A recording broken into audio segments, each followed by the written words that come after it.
Olá, gente, no Centro de Estudos Presbiteriano, nós estamos de volta aqui na nossa série Credos e Confissões, a nossa série nova aqui no nosso canal. Nós estaremos trabalhando sobre o Credo Apostólico, e a nossa aula de hoje vai ser sobre a história e os símbolos de fé, ou seja, os símbolos de fé na história da igreja. Meu nome é João França, você já nos conhece, seja bem-vindo ao nosso canal. Você que está chegando agora, curte o canal, assine o canal, assine o sininho para que quando tiver vídeo novo você seja notificado, você caminhe conhecendo a graça de Deus. Nós estamos aqui para chegar ao nosso desafio para você chegarmos a 1000 inscritos no canal. Então divulga o canal, passa o canal adiante. Se você gostou do conteúdo, partilha ele. Se você não gosta do conteúdo do canal, se desinscreve, sai daqui porque você está perdendo tempo, tá bom? Se você estuda na plataforma de estudos do Centro de Estudos Presbiterianos, seja bem-vindo. Você estará também sabendo pela plataforma como proceder no avanço dos níveis deste curso, ok? Muito bem. Talvez você tenha estranhado o fato de falarmos em começar uma série de estudos sobre o credo apostólico. Talvez você tenha dito, como assim? Credo? Essa coisa não é de católico apostólico romano, não é uma coisa que os católicos fazem, o credo não é uma coisa que eles recitam, o credo não é uma coisa que eles oram, não é uma oração dos católicos. Veja, irmãos, a igreja cristã, ao longo do tempo, tem negligenciado a sua herança credal e a sua herança confessional. Este curso ele é apresentado sobre o tema credo e confissões. Nós vamos estudar os credos e as confissões numa série de estudos só sobre credos e confissões. O intuito disso é reforçar a identidade confessional das igrejas que têm uma confissão de fé, das igrejas que possuem uma confissão de fé. De modo particular, as igrejas presbiterianas confessionais, as igrejas que têm as 3 formas de unidade. Nós vamos sim estudar as 3 formas de unidade aqui nesse canal, tá bom? Então fica ligado, se você conhece alguém da igreja reformada, passa para alguém da igreja reformada. Nós também estaremos estudando aqui no nosso curso as 3 formas de unidade, a confissão de fé belga, o Catechismo de Heidelberg e os cânones de Dort, né? Bem como também estaremos estudando os padrões confessionais de Westminster e também os credos ecumênicos, né? O credo apostólico, o credo niceno, o credo de Calcedônia e o credo atanasiano, né? Então nós estaremos aqui estudando de maneira muito clara a fé da igreja cristã, né? Ok? Este curso é apresentado sobre esse tema, então você vai ter que encarar isso nessa jornada longa que nós teremos. E boa parte da igreja evangélica também não sabe o que isso significa, ter um credo, ter uma confissão, né?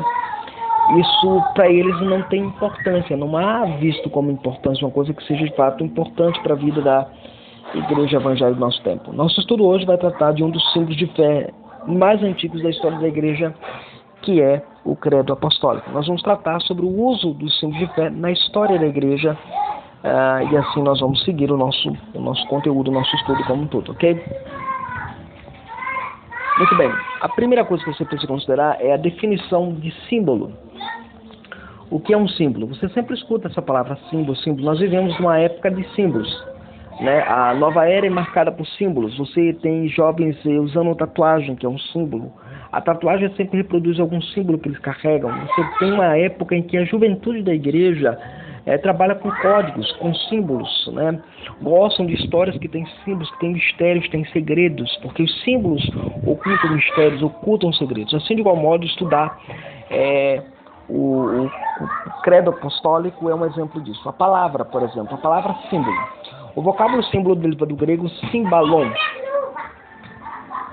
que é o resultado da união entre a preposição e um verbo. A preposição sim, junto com, e o verbo balou, atirar, jogar, semear, ok? Então, qual é a definição que a gente tem de símbolo?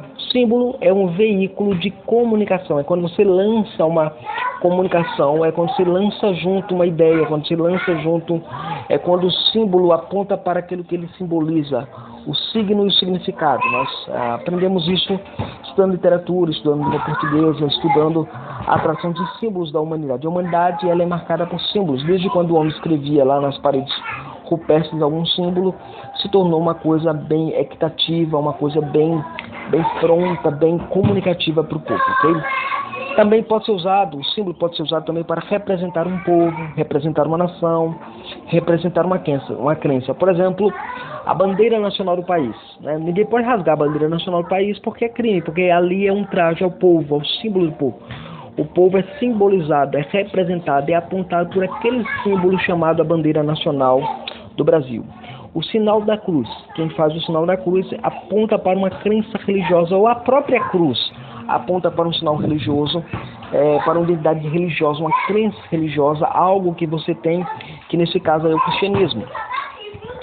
Então, os símbolos também comunicam algo sobre a identidade de alguém e sobre a crença de alguém. Nunca esqueçam disso.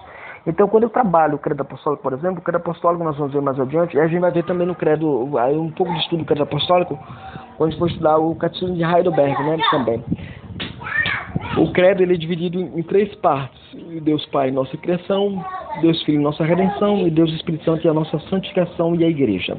Nesse sentido, gente, você tem a tríplice divisão apontando para a trindade. Então, o credo também aponta para a crença da igreja, a identidade desse povo. Nós somos um povo trinitariano. Estudar o credo apostólico é estudar a fé da igreja no sentido trinitariano de ser.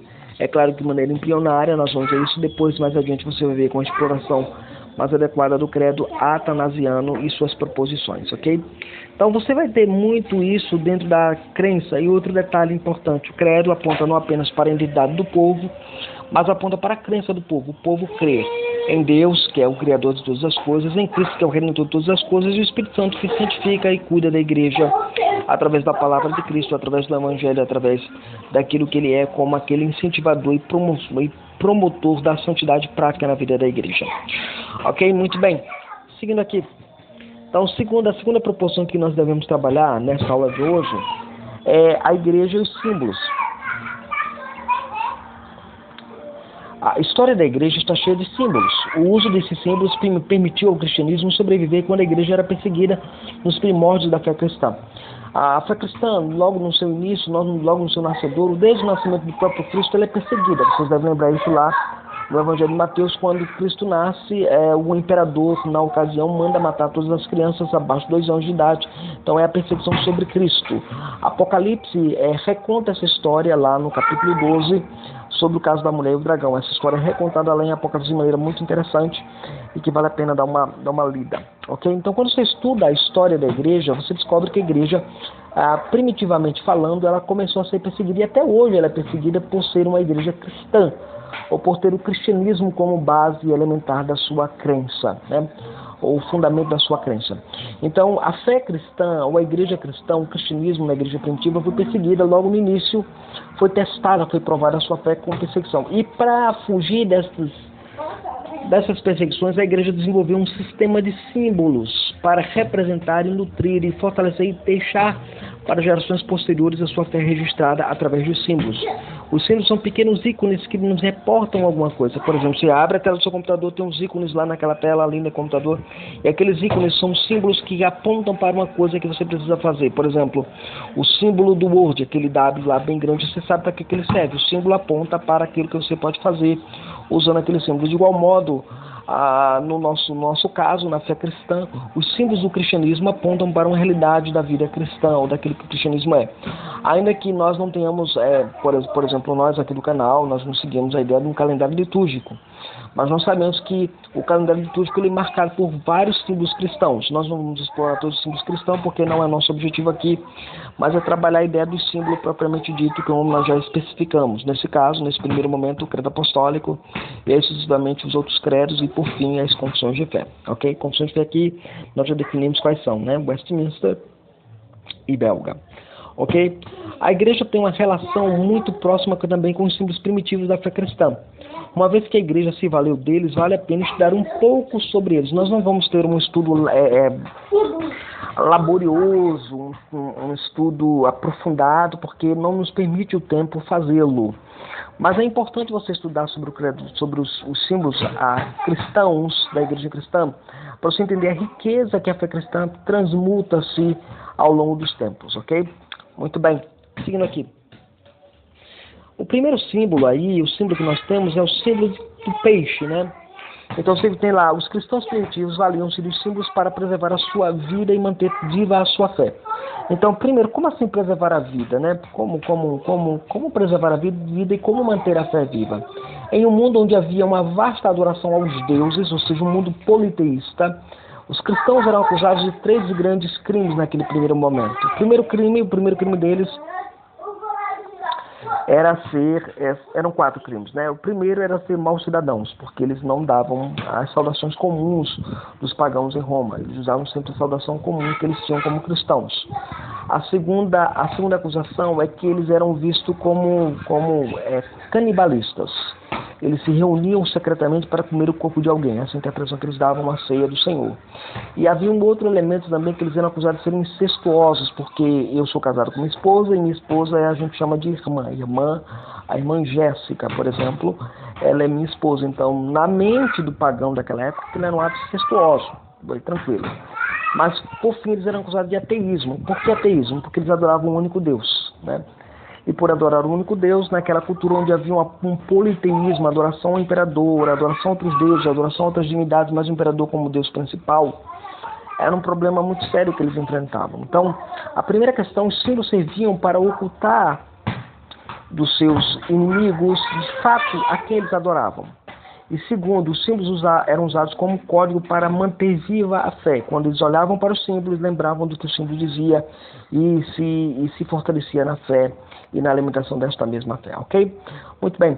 Então, em um mundo onde havia uma vasta adoração dos deuses, os cristãos, quando presos e suspeitos de um culto monoteísta, eles declaravam que estavam indo adorar e prestar culto, por exemplo, ao peixe.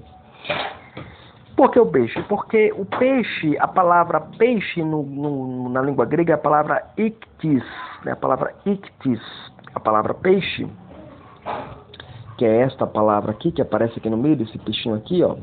Iod, ki, teta, deixa eu voltar aqui, gente. O iod e o sigma final, né? O iod não, é o y, né? Eu tô com o iod na cabeça.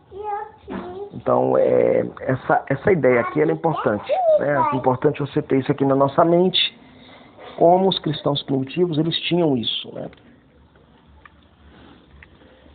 Eles olhavam para a figura do peixe e usaram a figura do peixe como uma espécie de acróstico, né?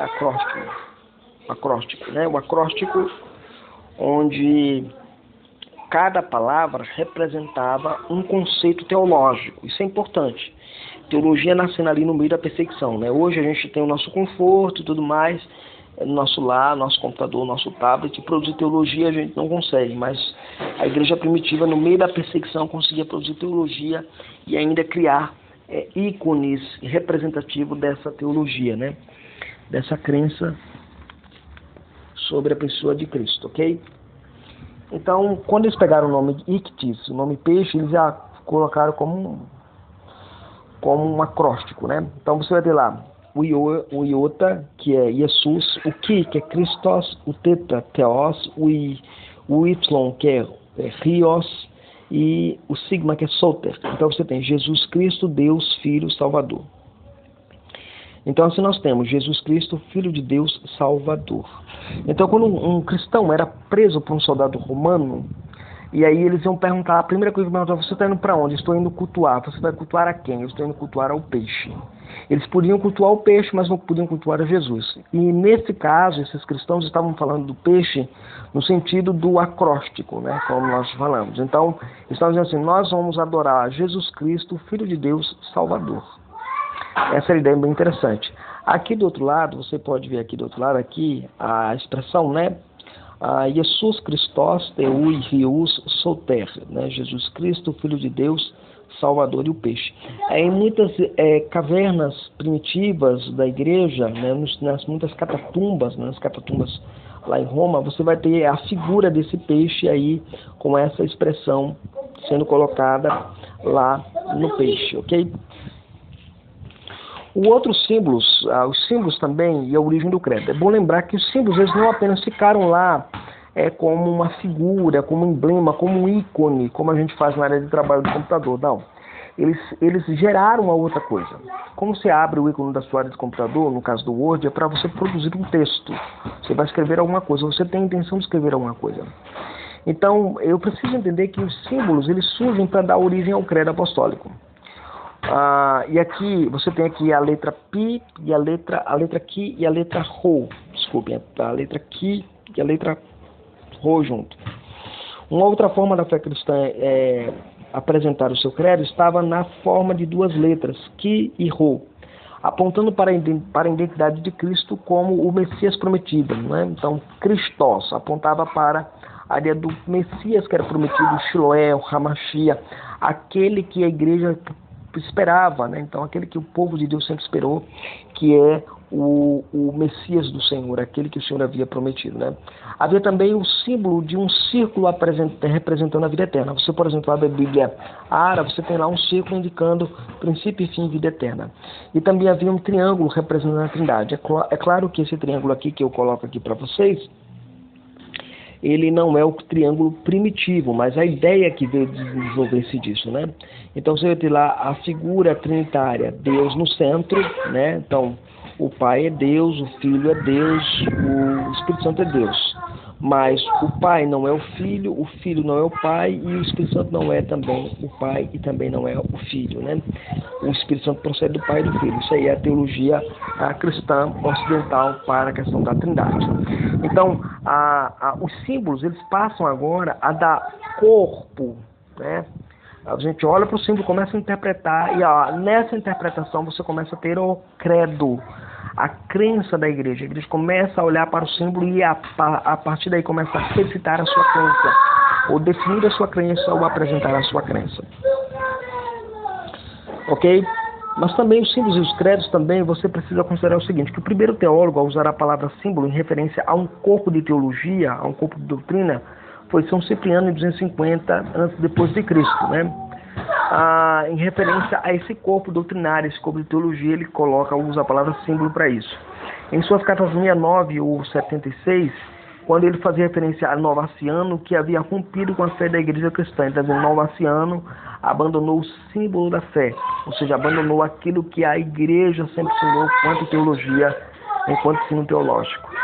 E foram os reformadores Lutero e Melanchthon, né, que usaram a palavra credo, a palavra para os credos protestantes. Essa palavra símbolo foi usada para os credos protestantes, o símbolo de concórdia, né? Então você vai ter lá aqui exatamente isso. Aqui nós temos a relação entre o símbolo e os credos, um sendo tomado pelo outro nos primórdios da fé protestante. Então, o símbolo apontava para o credo e o credo apontava para o símbolo. Aquilo que o símbolo está para o credo também está para o símbolo. Era muito claro, é muito nítido. Até hoje, você lê obras de teologia, você vai ter exatamente isso. Você lê as obras antigas, você vai ter isso. Ok?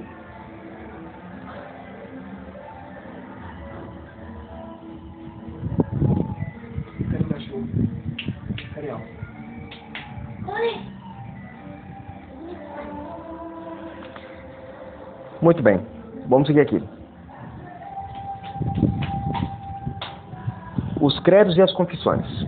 Aqui chegamos agora ao ponto dos credos e das confissões. Primeiro consideramos a origem da palavra credo. Esta palavra ela deriva do latim credere, mostrando uma ação ativa com o sentido de eu creio.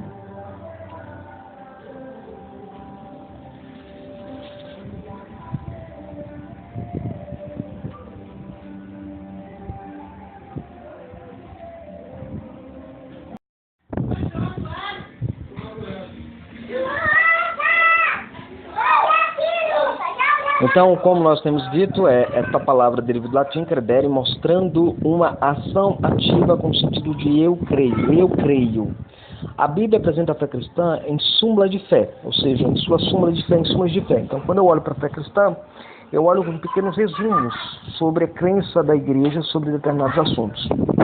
Então, por exemplo, a ideia de credo, ela começa a nascer no Antigo Testamento. Quando nós, por exemplo, lembrar de Shema, ou esse é um tipo de credo judeu.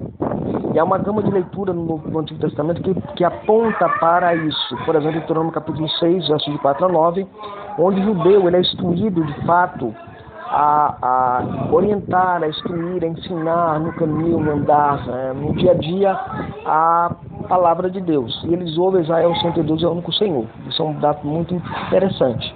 Lá no capítulo 11, versos de 13 a 21, também é a mesma ideia, ela é repetida, ela é trazida, né? No capítulo 11, versos de 13 a 21 de Deuteronômio, a mesma ideia é repetida, ela é trazida à tônica de maneira muito clara, muito interessante. E em Números capítulo 15, versos 37 a 41, também a ideia do credo judeu é apresentado.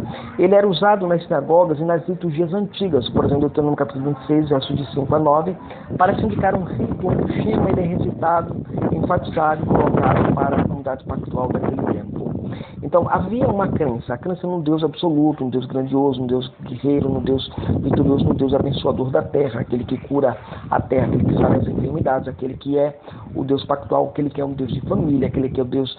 Então, toda uma crença sobre Deus era enlecada e colocada em textos específicos da Escritura veterotestamentária para a liturgia do Antigo Testamento. Então, no Antigo Testamento eu vou ter isso sem problema algum. Eu vou ter essas coisas lá no Antigo Testamento de maneira muito nítida, os credos e as confissões lá. No Novo Testamento eu vou ter também o uso também de credos e confissões. Consideremos, por exemplo, agora no uso do Novo Testamento, sobre o uso de corpo de doutrinas que nós chamamos de credo. Então, todo corpo de doutrina ele era fundamentado, estabelecido e apresentado na igreja veterotestamentária e também era apresentado na igreja neotestamentária. Nesse processo, gente, é interessante porque quando você estuda a ideia de credo, você estuda a ideia de doutrinas sendo definidas e estabelecidas como crenças basilares na vida da igreja, ok? Então, por exemplo, o Novo Testamento chama este conjunto de tradições apostólicas. No Novo Testamento, o corpo de doutrina é por vezes chamado de tradições. No grego nós temos a palavra paradóxeis, paradóxeis.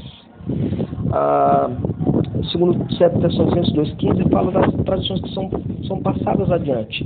Tem o sentido de transmitir, de entregar, passar adiante. Então, o sentido é, a igreja ela havia recebido um depósito, uma doutrina, um ensino, um fundamento, e esse fundamento era passado à próxima geração ou era passado para outros. Há quem diga que olhe para paradóxos também como fundamento da tradição oral. Há quem diga que olhe e pense que seja o fundamento da tradição oral. Pode ser, porque fala de passar adiante, a tradição fala em passar adiante. Também há a questão da doutrina dos apóstolos, ela também é chamada de doutrina dos apóstolos. Ainda no Novo Testamento, essas tradições são conhecidas também como doutrina apostólica. Atos capítulo 4, capítulo 2, verso 42, onde nos lembra que nós devemos perseverar, a igreja deveria perseverar unânimes na doutrina dos apóstolos, no partir do pão, nas orações e na doutrina dos apóstolos. Então, ao fazer isso, a igreja primitiva, ela tinha um corpo de doutrina no qual a igreja deveria seguir. Essa doutrina é a doutrina apostólica, a doutrina apresentada pelos apóstolos, a doutrina ensinada pelos apóstolos não deveria ser negligenciada nunca e jamais. Ainda dentro da questão de credos e as confissões, nós vamos também o outro nome dado a elas de forma de doutrina. Ainda o Novo Testamento apresenta o credo primitivo da igreja como sendo um tipos, um modelo de doutrina, como Romanos capítulo 6, verso 16 nos indica. Então, por exemplo, havia doutrina, mas essa doutrina era como um modelo, um padrão a ser seguido pelos outros mestres, um padrão a ser doutrina pelos outros presbíteros, um padrão a ser adotado por outras igrejas, pela liderança das igrejas. As lideranças da igreja deveriam estar atentas ao credo primitivo, ao tipon, como diz aqui o termo empregado, tipon, modelo ou tipo de doutrina. Esse modelo doutrinário é o nosso padrão, é o nosso equilíbrio, é a nossa linha, nós vamos seguir esta posição. Hoje você chama de perfil doutrinário da igreja. Qual é o perfil doutrinário da igreja? É este, para as igrejas que não têm confissão de fé. Para as igrejas que produzem confissão de fé, quando você diz assim, eu sou presbiteriano, então você subscreve a confissão de fé do Westminster. Ou eu sou da igreja reformada, então você subscreve as 3 formas de unidade. A confissão de fé belga, o catecismo de Heidelberg e os cânones de Dort. Então, essa doutrina, na verdade, esse modelo de doutrina, passa a ser também uma identidade confessional da igreja. A igreja ela é confessional nesse sentido. Também é chamado no Novo Testamento de sã doutrina. Há também a ideia de que esse corpo de doutrina é um corpo saudável, é um corpo que apresenta as doutrinas cardinais, fundamentais para o exercício da piedade e da vida cristã dos crentes primitivos. E aí você vai ter Paulo falando sobre isso em 2 Timóteo capítulo 4, verso 3, 1 Timóteo capítulo 4, verso 6, Tito 1, verso 9. Todas essas referências bíblicas apontam para a ideia de que Paulo desafia a igreja de que, primeiro, a igreja deve seguir o padrão da sã doutrina, que a igreja deve ter liderança de acordo com a sã doutrina, que a igreja deve continuar amando a sã doutrina. Então, a sã doutrina é o corpus teológico que essa igreja tem, ok? Um outro detalhe é que também é chamado de fé entregue, como a ideia da paradoses. No sentido do ensino neotestamentário, este corpo de doutrina, ou doutrinário, ele é apresentado como uma espécie de fé que é confiada, passada a alguém, confiada a alguém. Judas 3 vai falar sobre isso, que ele se viu obrigado, ele queria escrever sobre salvação, sobre soteriologia, mas se viu obrigado a falar sobre a fé que de uma vez por todas foi entregue aos santos. Então a igreja deveria batalhar pela fé que foi entregue aos santos. Lutar pela fé, a fé que é entregada, a fé que é passada adiante, a fé que é sustentável, ok? E também esta fé é chamada na Escritura como fé santíssima, um conjunto de doutrinas fundamentais como sendo cardinais à vida santa da igreja. Há uma natureza atribuída ao conjunto dessas doutrinas no Novo Testamento, que é chamada de natureza santíssima. Judas 20 fala disso de maneira muito clara, muito nítido.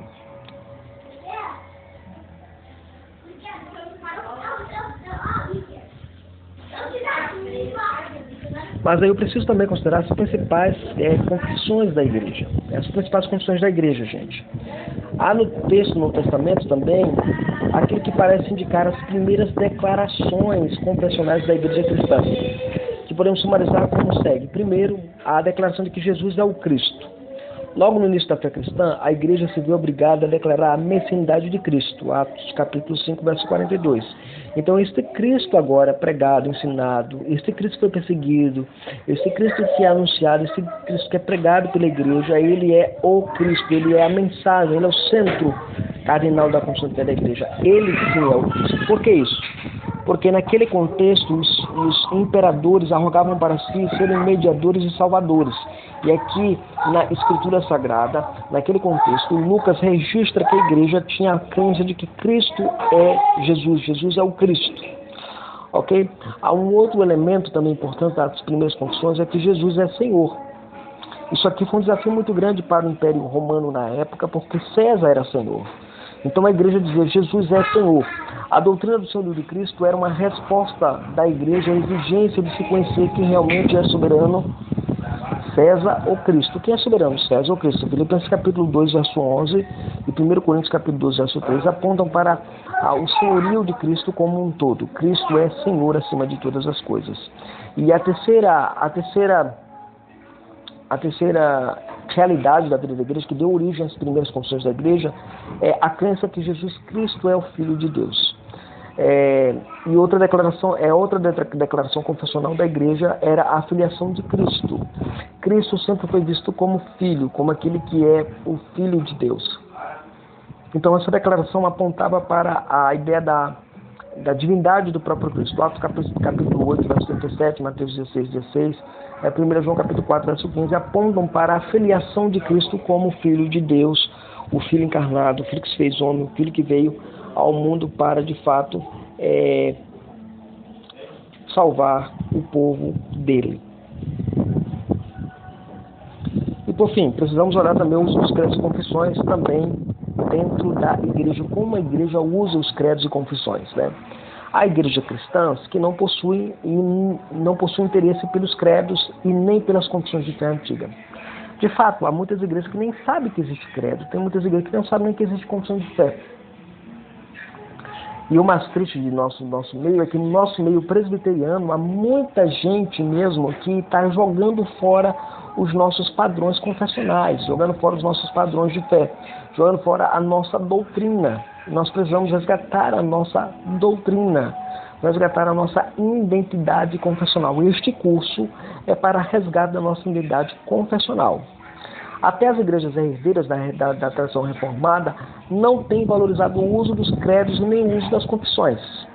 Eu conheço igrejas presbiterianas, igrejas que devem ser confessionais, reformadas não apenas no discurso, mas reformadas na prática, que não utilizam-se desses recursos importantíssimos da vida da igreja. Muitos membros esboçam estranheza quando ouvem o nome credo, associam logo ao catolicismo romano. Não olham o locus da súmula da fé, você não olha o centro da súmula da fé, não olham para aquilo que está ali, contido nos credos e nas confissões. Você simplesmente ignora. Você escuta o nome credo, você diz que é católico apostólico romano. Você escuta o nome confissão, você diz que você não é católico para estar no pé do padre para se confessar, o que é o confessionário. É assim que está a igreja, é assim que está a nossa igreja, é assim que está a nossa identidade. Precisamos resgatar, né? Então, como esses documentos devem ser usados pela Igreja de Cristo? Bem, primeiro uso é o uso doutrinário, doutrinariamente. Na igreja, os credos sempre foram usados como expressão da doutrina, ou resumo das doutrinas fundamentais da fé cristã, como nós vimos em Atos capítulo 2, verso 42 e Efésios capítulo 4, verso 5.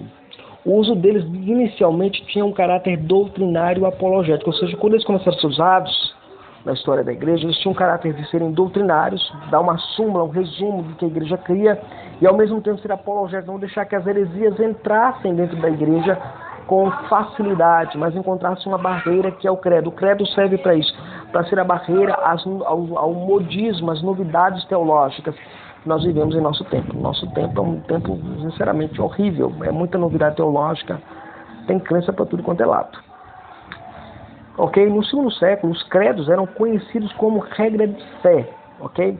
Clemente de Roma chama a igreja, especialmente os jovens, por não estarem obedecendo aos presbíteros, a obedecerem à regra, o cânon da nossa fé. Então, credo passa a ser olhado agora como um conteúdo doutrinário, um elemento doutrinário, uma coisa para preservar a doutrina, para manter a doutrina, para fundamentar a doutrina, para manter a doutrina ilibada. Também Clemente de Alexandria chamava a harmonia do Antigo e do Novo Testamento como um cânon para toda a igreja. Então, por exemplo, para os cristãos, os pais apostólicos, você vê lá, a igreja tinha a regra de fé, que era um conjunto de doutrinas. E a igreja tinha a escritura do Antigo e Novo Testamento como cânon, como a regra de fé para a vida da igreja. Então, da onde derivam os credos, da onde derivam as confissões, derivam das escrituras sagradas. O que são os credos e confissões? São resposta à revelação de Deus dada na escritura, ok? E aí você tem a figura aí de Clemente, dos Clementes, né? O Clemente de Roma e o Clemente de Alexandria. A segunda forma de usar o credo é liturgicamente. Por exemplo, o rito batismal, né, ele era usado na igreja e havia primitivamente na igreja a exigência de declarar o escopo da fé cristã, ou seja, o credo, antes do batismo. Então a igreja ela deveria confessar que Cristo é Senhor.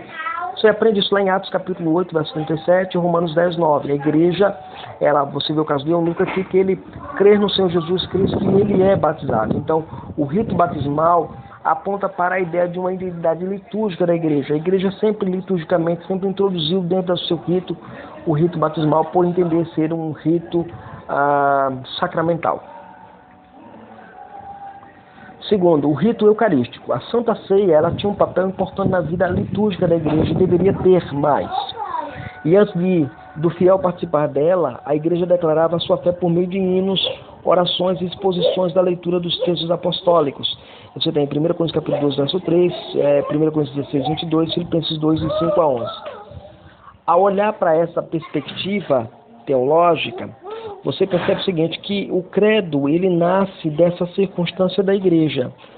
A igreja, ela é chamada a fazer o rito eucarístico para apontar a identidade da própria igreja com Cristo. Esta igreja ela é identificada com Cristo como um todo.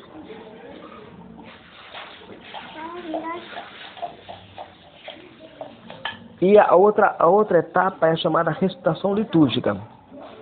No quarto século, a igreja passou a inserir o credo de forma a ser recitado após as leituras bíblicas da igreja, equiparando-se ao uso do shema conforme nós vimos no Antigo Testamento. Então, este uso da recitação litúrgica é fundamental.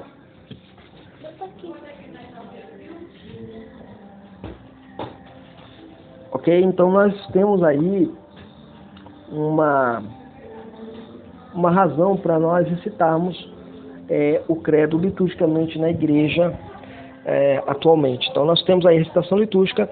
Essa recitação litúrgica servia para identificar que aquilo era uma igreja cristã e para identificar, porque na época também houve o problema do arianismo e tal, então havia igrejas que outrora eram a igreja cristã, abraçaram o arianismo. Então quando você chegava numa igreja e não tinha um credo apostólico sendo recitado, raramente um fiel entraria naquela igreja. Deixa eu concluir a nossa aula de hoje, né? Conforme nós já vimos neste estudo, o uso dos credos e das confissões estão de acordo com a prática histórica da igreja. Então, usar credos e confissões não é nada estranho à identidade da igreja. Faz parte da prática da igreja, faz parte da prática do povo pactual. Devemos sempre lembrar que os credos e as confissões consistem em respostas humanas à revelação divina. Nós não podemos esquecer isso. Há quem pense que nós cremos que as confissões de fé, os credos são superiores à Bíblia. Não, não são. Se a Bíblia é a única regra de fé em prática da igreja, por que usar credo apostólico? Porque se a única regra é a Escritura, não. A Escritura não é a única regra. A Escritura é a única regra infalível na vida da igreja. As outras regras são subordinadas às Escrituras, inclusive a CIPB e tudo mais, são todas subordinadas à Escritura. Então, confissão de fé, catecismo são subordinadas às Escrituras.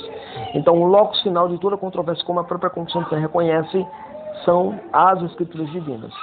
Então devemos lembrar sempre que esses credos são respostas que nós damos à revelação de Deus. O seu uso histórico mostra-nos a importância de tê-los, pois eles nos servem como guias e como roteiros para avaliarmos o ensino que vem do púlpito e avaliarmos a vida prática da igreja. Nos credos e as confissões, nós encontramos os ensinos da palavra de Deus sumarizados, e nesses estudos estaremos explorando também esses conteúdos. Então, nós estaremos explorando um pouco o conteúdo dessas confissões, desses catecismos que nós nos propomos a falar aqui na nossa série Credo e Confissões. Que bom que você ficou conosco até agora. Deus abençoe, estenda graça sobre a sua vida. E deixa eu dizer, quando nós terminarmos aqui, você dá uma olhada lá no nosso comentário, né, nos comentários embaixo, na verdade, na nossa descrição, nós estaremos deixando aí uma maneira de como você pode nos ajudar na produção de mais material para o crescimento da Igreja de Cristo Jesus. Se você gostou desta aula, comenta nos comentários. Se você não gostou também, comenta nos comentários. Se você gostou, dá um like. Se você gostou, compartilha. Pede para que os amigos se inscrevam neste canal. É importante para nós, tá bom? Deus abençoe. Deus estenda graça sobre a vida de vocês. Até lá, até a nossa próxima aula.